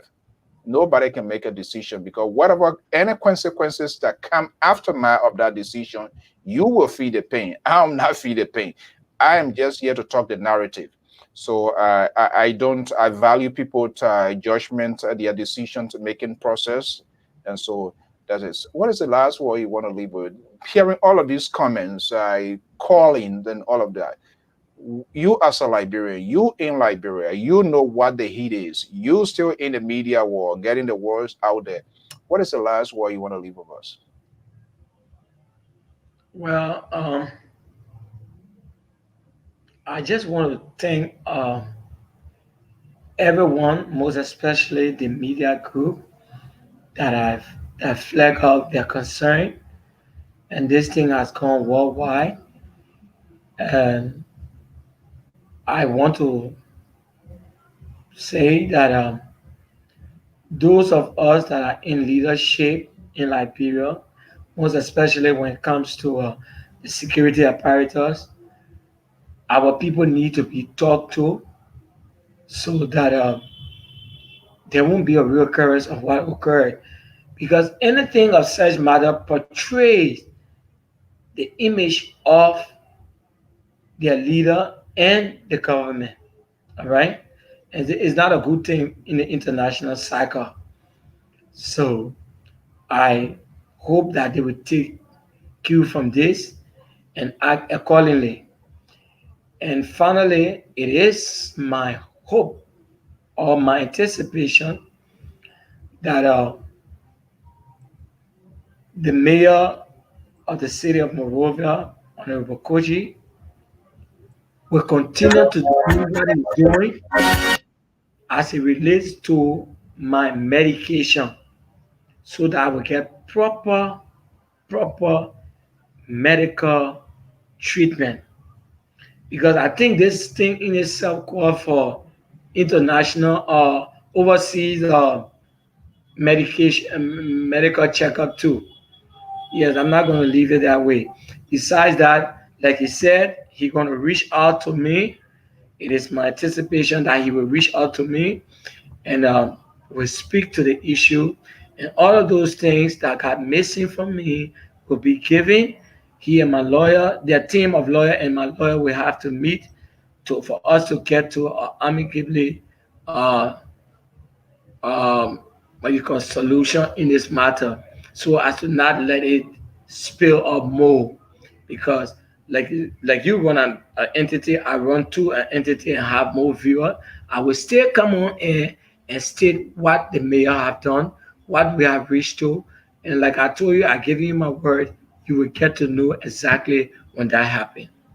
I know you. I trust you. We are hanging out before, and again, we want to give the fair share to you, so we get your side. If need be, if it requires us to reach out to Major KOJEE on this specific incident to also give you the fair share, we will do. And I take you of your word. Looking forward. We wish you luck into it, because it's this is a long-term something, and you're quite correct. So what would be the point now? Okay, give me 10,000, 15,000, you take it, and you don't know whether you will end up spending 25,000 to get extra treatment. You in and out here, but that's not the point.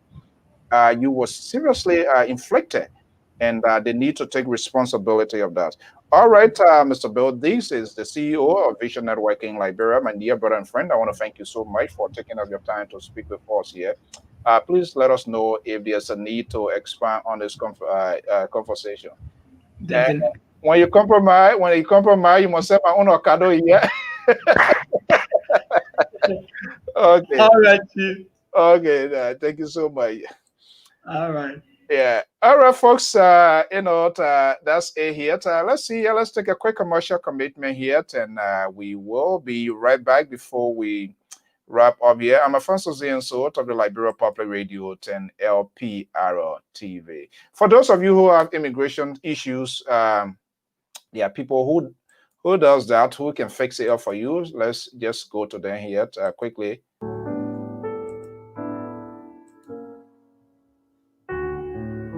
Hi, I'm KOJEE'S, founder and lead attorney of Phoebe Law Firm.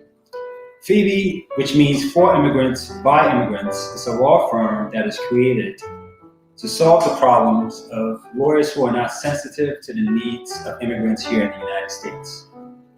I personally am an immigrant. I came to the United States during my teenage years, and I went through the entire process from going to undergrad to going to law school. I became a United States citizen while I was in law school, and then eventually started practicing law. As a result, I know the many challenges that immigrants face here in the United States. And through my own pain and struggles, I would like to help people get through the same situations that I got through. We have staff from many different countries. They are all first generation immigrants, or they have parents who were immigrants. Right now, we speak over 9 different languages from our staff. We represent people all over the US, and right now we have offices. We have 2 offices in Philadelphia and 1 in Wilmington, Delaware. No matter where you're located, please contact us and we'll be very happy to help. Give us a call.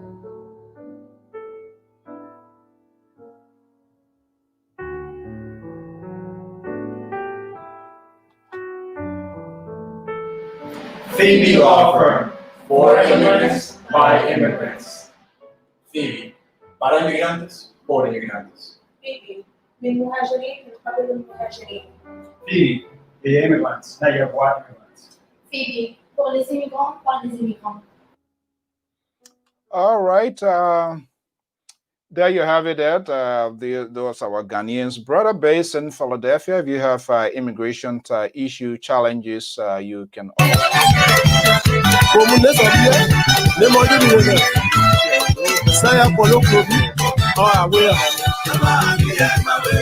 me see here. There's something else trickle in here. Well, folks, I'm not sure about George. If you're around, please give me a call. Peace. Well, this is by Minister Jemima Walcott. He's a gospel artist based in the West African state of Liberia. It's T-Will on the beat. Yahweh.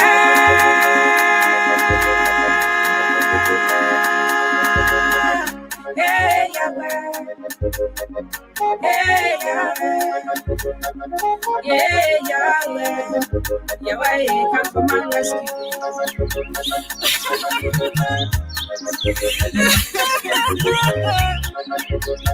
Yeah, I fight my battle. Jesus fight my battle. Yeah, I fight my battle. Fight those who fight against me. Yeah, I fight my battle. Jesus fight my battle. Yeah, I fight my battle. Fight those who fight against me.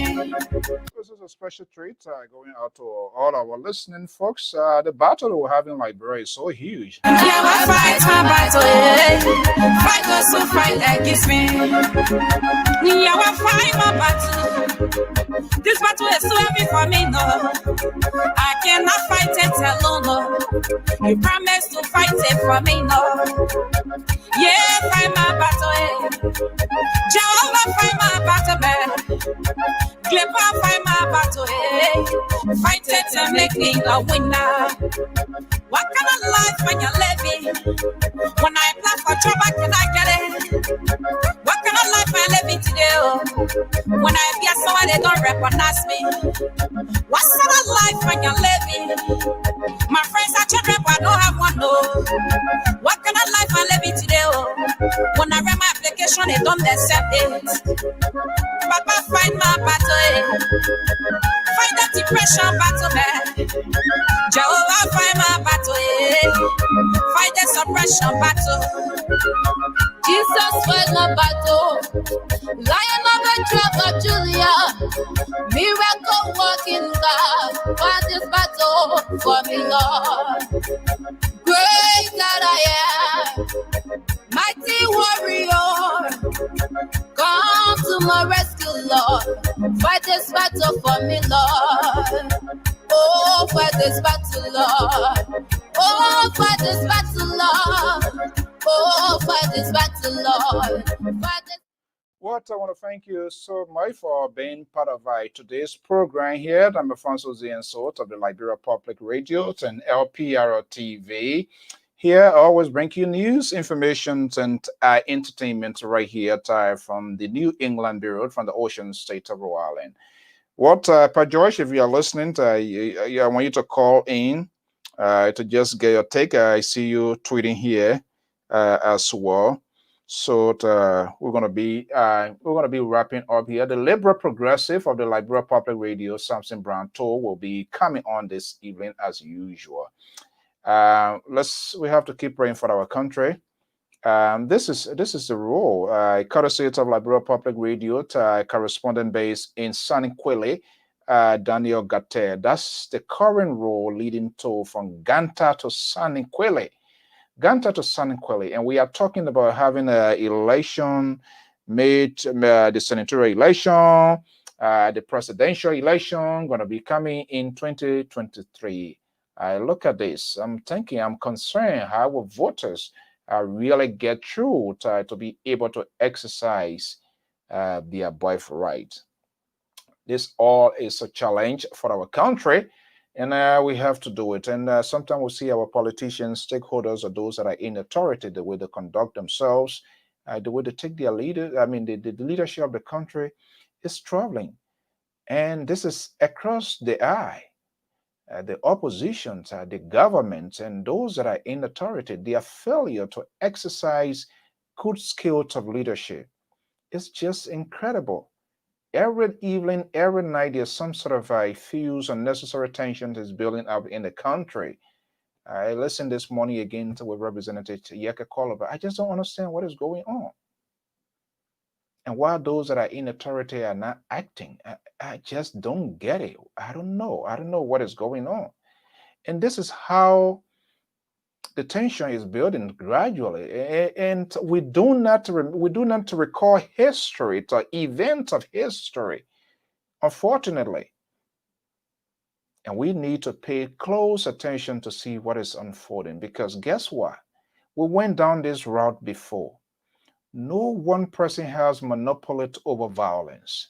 There is no one. I don't care. You can have be a Cuban train or Israeli train. No one group of people has monopoly over violence. And it seems to me that what is breeding on ground, leaders and those who are supposed to speak out, well, they are speaking out, but they are speak. I don't see it in a nationalistic form. Maybe because of political purposes, and that's what I find it very difficult to understand. And guess what? When things falls apart and the Central could no longer hold, where the Falcons can no longer hear the Falconers, then we all it's gonna break loose. And we here, it doesn't matter where you are, as long as you are a Liberian, you will be affected. You have family. It is your country. You would never sleep fine. I don't care you in America, Canada, or any part of the world outside Liberia. Why? Because you have family, you have friends. It is your country, unless you do not have interest in that country. So it is incumbent upon all of us, whether the government, the opposition, the imposition, the radio hosts, entertainer, commentators, propagandist group,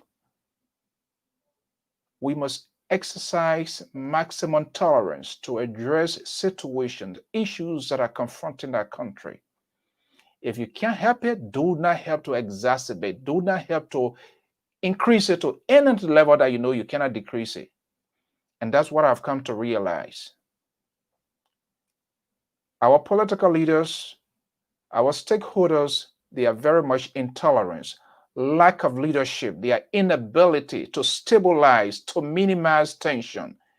Anytime government, opposition, they take the microphone, they take the airwaves, they don't give hope to our people. They don't. And you can get to know a leadership when there is a crisis. That's when you see a stable person. They don't move by the wave. When they speak, they give hope to people, they stabilize situation. But our government, our oppositions, our advocate community, they know difference. You saw why Eugene Fagon, Minister Fagon, who is a friend, we all were down in refugee Freetown, Sierra Leone refugee camp. He's in authority now. Ness is on strike. He, as a deputy spokesperson, by the way, our invitation is out to him. When he was on the cartel here in the USA, every evening he was on Lpr. But now they are up their policy or decision makers, so they do not want to be questioned. So they become more selective where to go, because we don't feel you with question here. We don't ask questions that you are hoping to be asked. And neither do we draw out any specific questions to say, this is the question, go and do your homework or do your homestead. No. That's not what we do here. Next is people whose lives are entrusted with them. And they say they are not getting paid. Even if there was a deal cut, as a deputy or one of the spokespersons of the government of Liberia, he will find a common ground. He will create an avenue. He will have a conversation. He will be tolerant. He will be the last person to speak for the government. After the close consultations with the chief executive, the president, or the cabinet, or those who are in authority decision maker, then he will come. You become like a dump site. People are going to empty all their garbage on you, because when you speak, then hopes and restoration takes place. Instead, they get people standing by. So they should let these people go. And you say you want to be a leader. So when the international community, when the foreign missions are credited near the capital, when donors, when they see those sort of sign bites coming from the sitting to sovereign government that should embrace anyone, everybody, regardless of your political association, then they scratch their head as to whether there is a leadership in place. On the other hand, the opposition as well, they're no different. I don't care how ugly when the government does it, and you are posting yourself as an alternative to the crisis in Liberia. For me to understand you, I can't argue on anybody's case here, because the politics in Liberia is so polarized, it's so divided. So all of these folks I see here, I'm this person, I'm that person. All of these people, it's all about themselves, because these people, we know them. They all hang out with the very George Weah that we have here. They are all the creations of the very George Weah. And so now they are flipped on the other side of the coin, because things does not work in their favor, or maybe the language that they used to be talking before is not happening now. Some people defend this government to the letter. And some of us have this apprehension. He is a decent guy. Unfortunately, his surrounding, his inability to make some tough decisions, to let certain things go, to undo certain friendship is what killing. There is nothing like a friendship in government. And so when I see opposition, people who are also seeking for state power do not have that political tolerance. They will also be behaving like the very CDC, then there is no need. That's why you are a lawmaker. And some of you support these people. You do not have the guts that when it is wrong to tell your so-called political leaders to say yes, even though I support you, but this time here, you got it wrong. You don't have the guts. Opposition give justification, government give justification, advocates give justifications. So then where is the leadership? Then where is the leadership? John Magufuli, when he took over, he has to let certain friends go. He gives mandate, he gives ultimatum that while you are leader, there are certain things you have to get you want it done, period. If you can't do it, you be gone. But we're giving justification. Oh yeah, they want you to do that. Okay, because the other people didn't do it this time around, and now you want to blame. Is that how we're going to run the country? Helen Johnson said he didn't do it. Helen Johnson did it wrong. We did not talk at that time, so people can't even talk now. Is that how you're going to be? So that's how, even if CDC leaves today, I can guarantee you this day, the 28th, the problem might most likely be increased than what we have right now. Because when Alexander Cummings, he has an opposition, Nyomli Kanga Lawrence, Joseph Boyka, Benana Yuri, if they can set an agenda that will be so unique, different from that of CDC, for the Liberian people to say, oh, wait a minute, we are seeing a different side of governance style. If CDC is having their, how you call it, or Sabu unit or whatever unit to legislate, I haven't talked to anybody. We see people wearing some sort of uniform, which of course we have spoken against, and everybody giving justification. And now we see another group called ISA Solidarity Brigade wearing red barrel, giving the reflection to me and others who are free thinker. What we went through in Liberia during the crisis is a clear reflection. It is a clear gradual thing that is creeping, and nobody get a sense to do that, to talk about it, and the lawmakers are not kicking against it. Why? Because they want to validate their political state power, and so they allow the future of our generation, the future of Liberia, to be so submissive to them. They use them like a slave, because it is through that means when they are always giving hand out, these people will always be submissive to their decision making. It's so saddening that the opposition cannot even grab that to be able to make that argument. CDC doing it the wrong way. You join CDC, you're doing it the wrong way. You are from your own brigade. They are wearing all red barrel. They are all wearing khaki in the town. So who is the security apparatus now? Anybody can do anything. That's how the country looks like. And then you want to tell me you want to be the alternative? Then I will put all of you in that same basket of this deplorable. Your inability to distinguish yourself, to set yourself apart.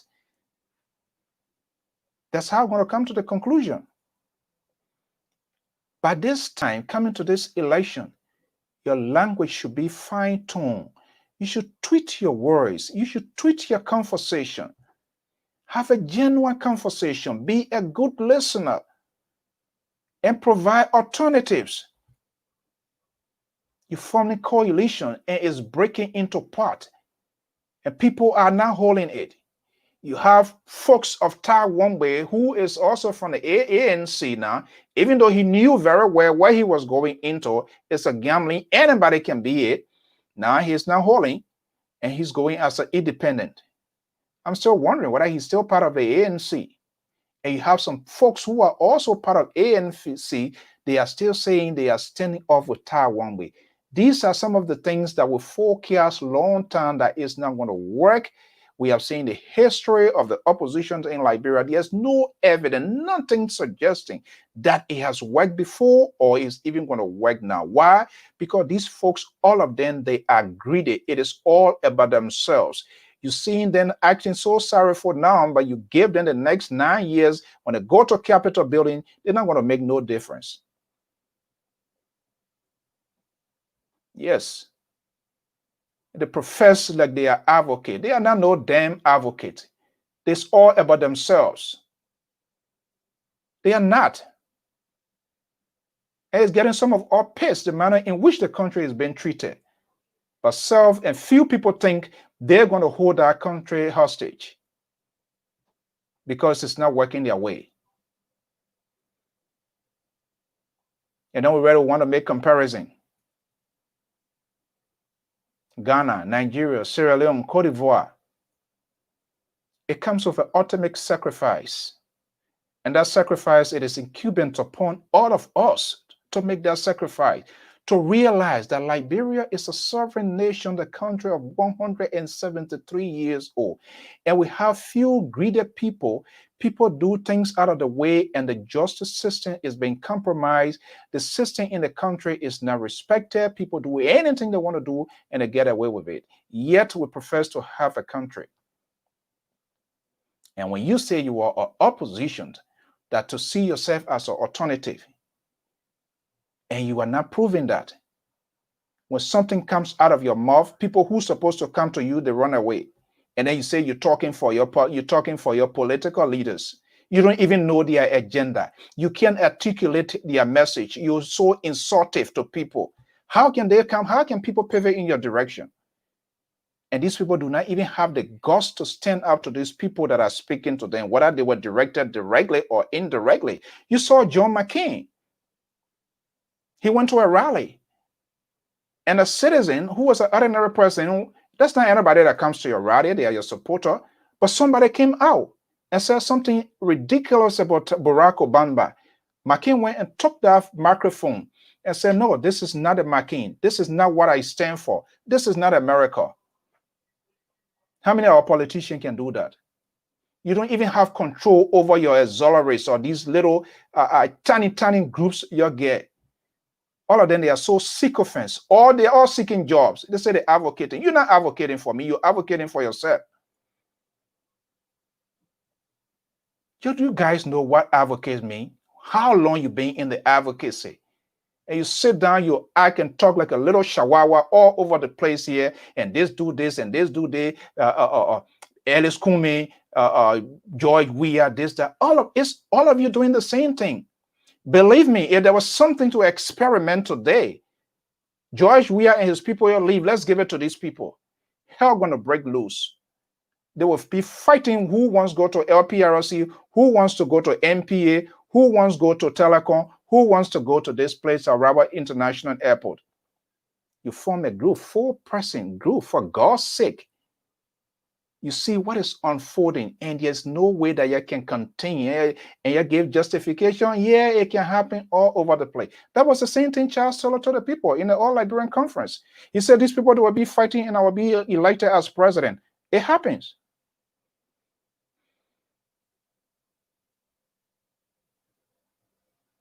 And I see some of our friends and brothers.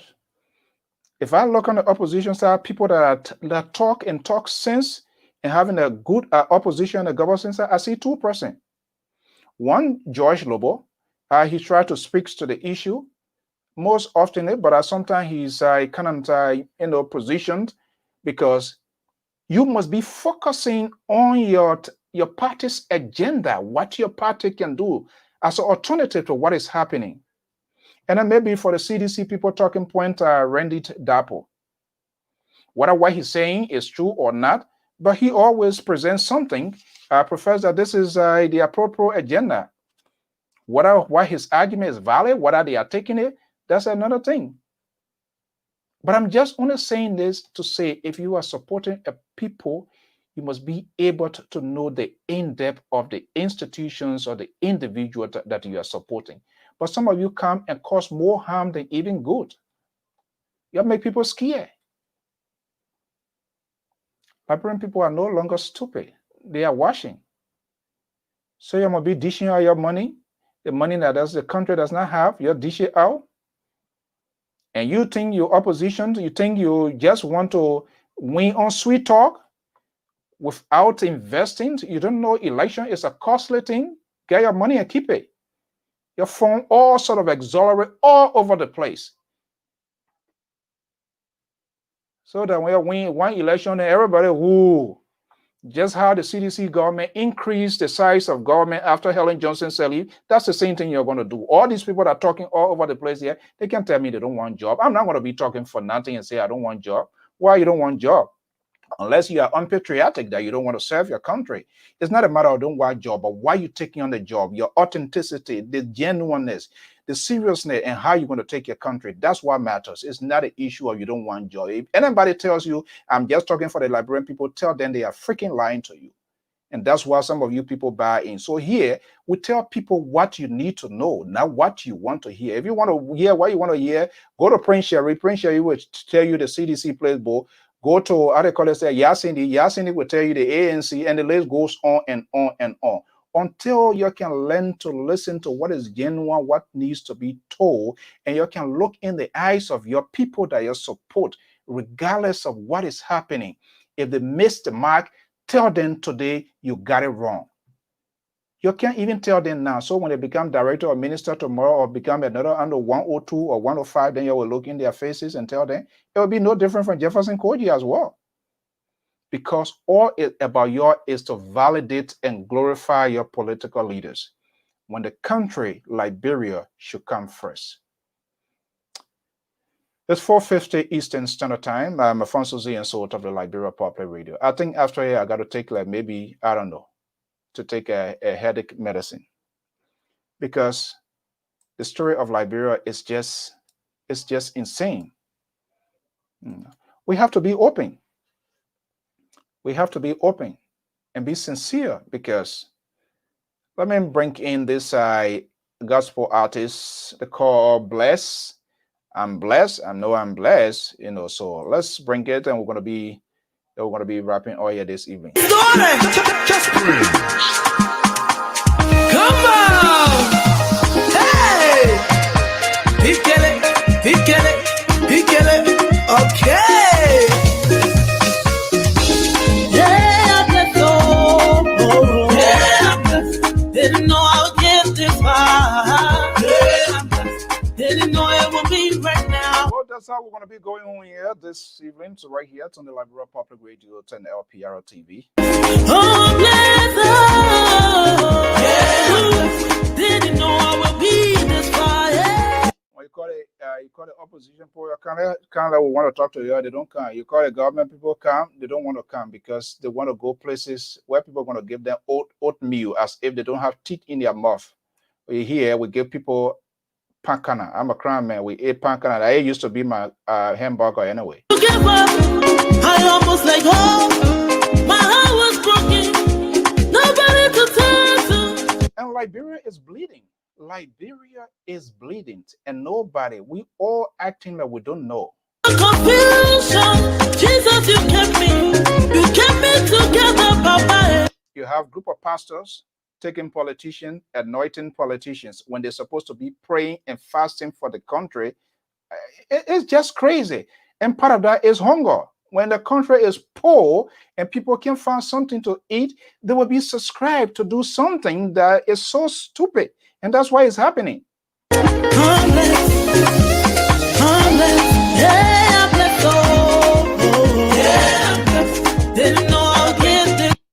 was really patient with that country called Liberia. I will be right now. Yeah. Take a good look at me. Yeah.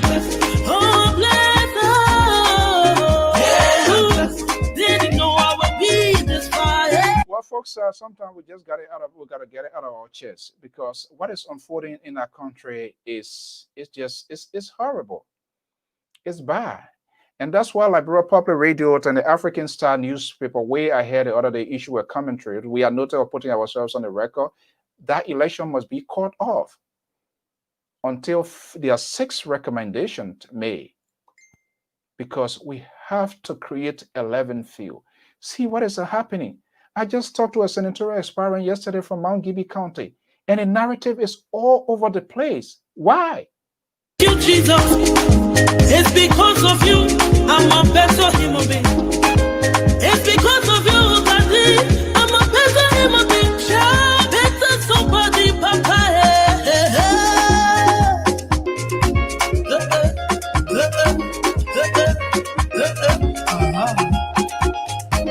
Yeah, bless all. Didn't know I'll get this far. Didn't know it would be right now. Well, this famous Liberian gospel artist based in Philadelphia, Roberta Gold, Call Me Blessed. We are waiting and anxious waiting to see this album being launched officially. She was on this platform here. And we're going to create a diversity of a conversation, bringing the gospel artists. It's not just only politics, because the politicians, they have not helped the situation. They don't. It's all about themselves. It's all about themselves. Little tiny country like Liberia, you have a group called Rainbow Coalition. Is there any rainbow hanging over Liberia? What are they coordinating? You have a 4 called collaborative. You have another 3 called coalition.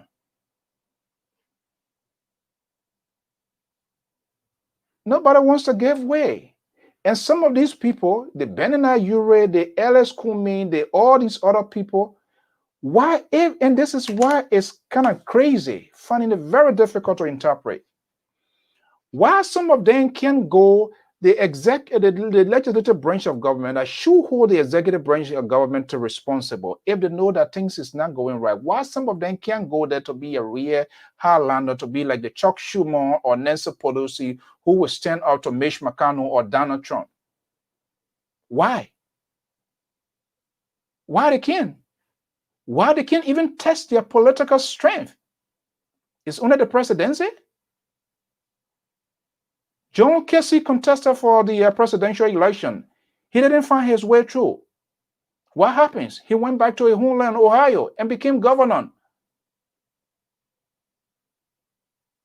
Why some of these people, why they can't go there?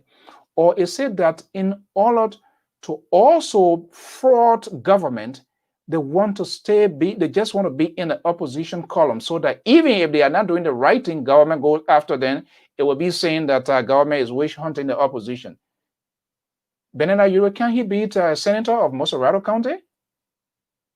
Ellis Comey, can he be senator of Maryland County? And see whether they can affect a change? Who say after being a senator, you can't contest for presidency?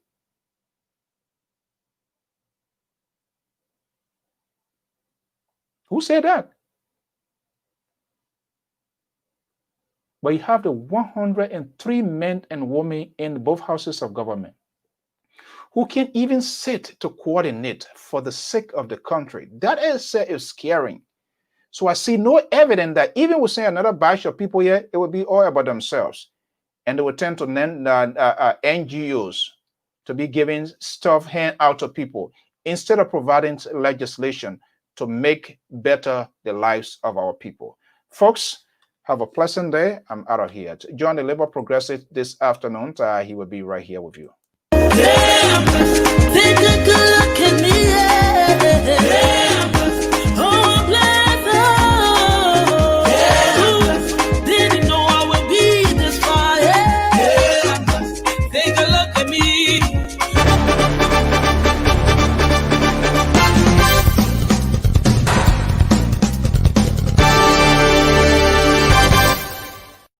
You've worked for months to bring your or your client's event to life, but unfortunately, the world had another plan. In reality, the only thing you lost is the venue. We take your vision for hosting a virtual conference and bring it to life online. No matter how complex your agenda is, we produce a smooth, engaging experience. Call the Liberia Public Radio today and schedule your event. Our number is 682-433-8802. If you prefer to submit your request via email, please send the request to liberiapublicradio2012@gmail.com. Our staff are standing by waiting for your phone call.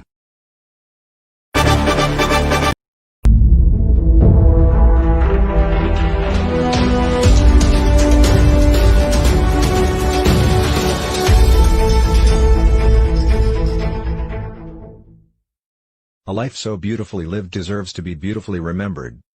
This is to announce the traditional wake-keeping and funeral service of the late Chief Crazy Sarto, former General Town Chief of Crazen Clan and Chief Elder of Crazen Chiefdom of the Bison Statutory District, Grand Gade County, Republic of Liberia, who died on January 27, 2020 at his daughter resident in Thinker Village, surrounded by his children and grandchildren.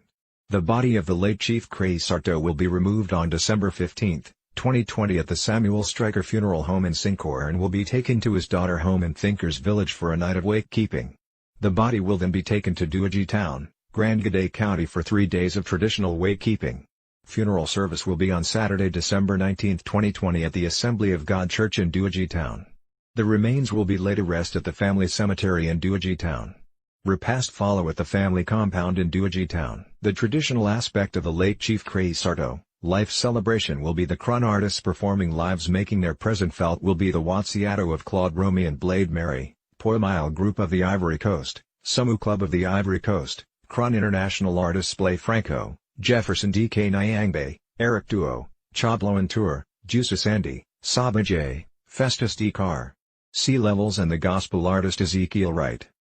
This announcement was signed by Nathaniel Crazy, son of the deceased. Give him the highest praise. Hallelujah. Yeah. Give him the highest praise. In the morning when I wake up, in the night when I wake up, I will lift up my voice to heaven and give you the highest praise.